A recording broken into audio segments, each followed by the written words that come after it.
what is Task Manager and how to use it. You can get to Task Manager by going to Control Panel. You can just search up Control Panel and then search Task Manager, and then click Task Manager under System. So there are several tabs for Task Manager. This is the main tab. It shows actively how much of your system resources each program is using. The CPU, the memory, the disk, and the Wi-Fi network.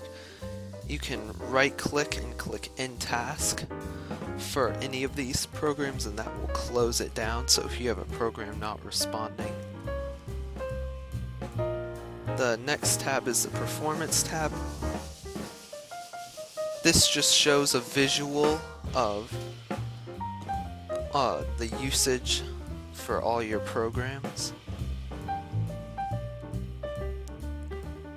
Then you have App History. This is the history of how much each program has used. So you see like Microsoft Store and Mail and Calendar have used more because they're connected to the internet. The Startup tab is all the different programs that launch when you start up, and it shows their startup impact. You can right click to disable any one of these to speed up your startup time. Then there's users. If you have multiple users on your computer, like a family desktop computer, this will show how much each user uses. This is just the actual executable files that are being run at any given time.